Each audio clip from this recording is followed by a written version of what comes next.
Alright, I am back with another Destiny video, taking a little bit of a break from E3, although this is sort of E3 adjacent, given that it's kind of inspired from some news from E3.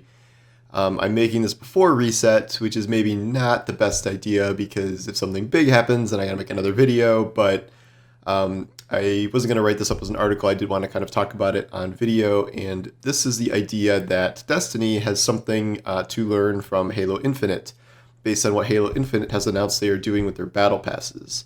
So we know that Halo multiplayer is free, separate from the campaign, and obviously is going to be monetized by having battle passes. The catch here is that the battle passes that you have for it will be able to be unlocked in, like, you can unlock past seasons in any future season, and then you can work towards those kind of at your own pace, and the battle passes do not expire. This is not like the more traditional season pass, battle pass model that most games have, like Fortnite, Warzone, and then including Destiny, where you buy a battle pass in a given season, and then you kind of have to finish it, or else you lose the ability to ever kind of earn any of that stuff. The reason they have this in place is for monetization. The idea of FOMO, that if you miss the season, you'll miss out on all these rewards, so you better show up and play this season. And there's also a motivation where if you have not gotten all the way to the end, if you're at like rank 80 or 90 and you want to get all the way to level 100 to get the rewards from that, you need to pay extra money to kind of skip those last few tiers of the battle pass. But I agree with most people that are saying that Destiny should adopt something like a non-expiring battle pass system in terms of something that would be good for the overall health of the game. And it's already kind of on that path, because they've done a thing where now seasonal content no longer expires until at least we get a new expansion. So you can go back and you can still go back and play Battlegrounds, or you can go back and do Wrathborn hunts. And there is stuff on those battle passes that kind of applies to those activities.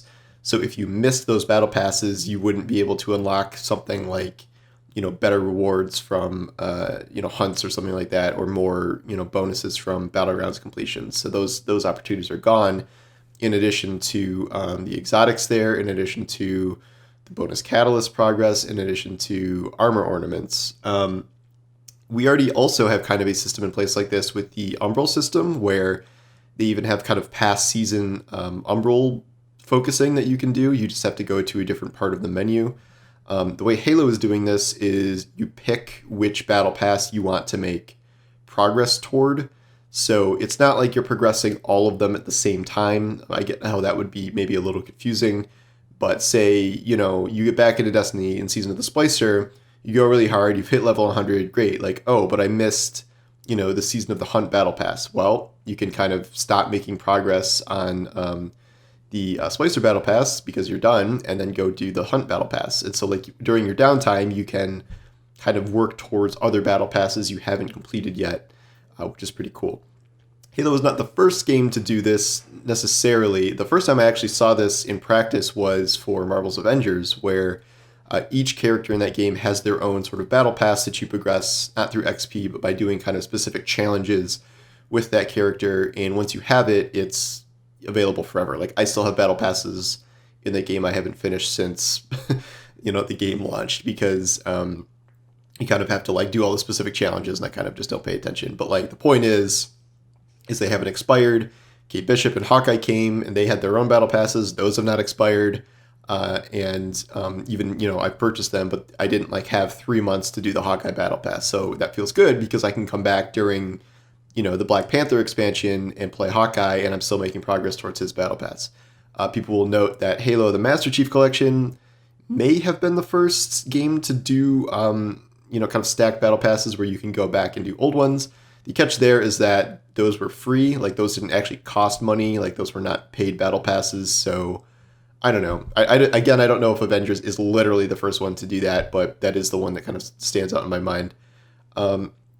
What Bungie is losing here, potentially, is the ability to kind of force people to pay for extra tiers. I don't know how popular that is, really. Again, we don't have access to the data, so it's hard to fully know.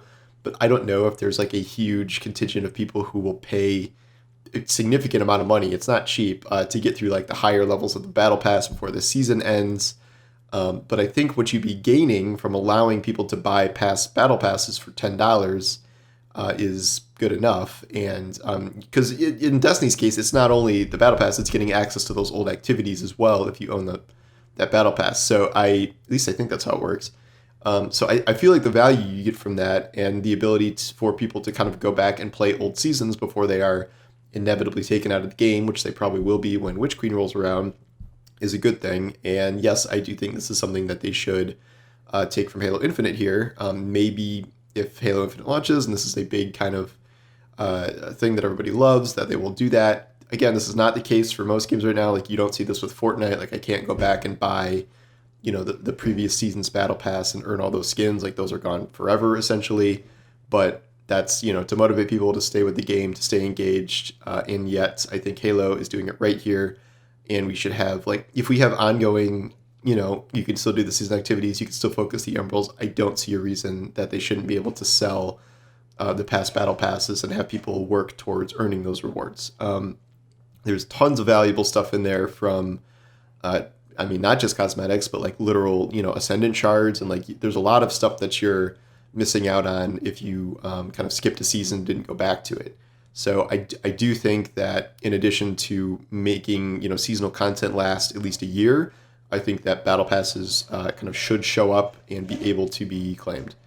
Is this going to happen? I don't know. Bungie has not really been that flexible, kind of changing many aspects of things like the season pass. I just read about how they don't change the artifact at all. Like some things seem very set in stone for odd reasons, but they did change the whole philosophy of removing seasonal content after the season.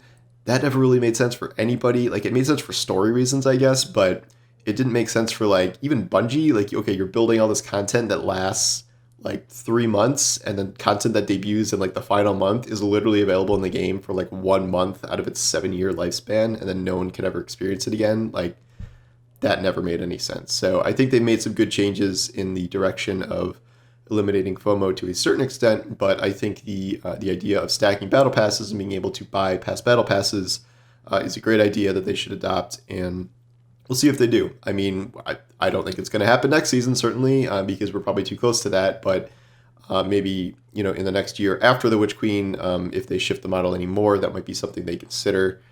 Or they could do it in the final season before the Witch Queen, where they're like, surprise, you can buy all the battle passes for the past seasons. And as I've also mentioned, there is going to be there needs to be a bonus season, or the final season before Witch Queen is going to be like anywhere from 5 to 8 months long, depending on when Witch Queen comes out, because the delay makes the math not work out. So if there is a lot of downtime, this would be a very prime opportunity to let people kind of grind through any old past content they missed, which includes battle passes. So just saying, if there's ever a good time to start doing this, it would probably be pretty soon. We'll see if they do, and we'll see how this works out with Halo.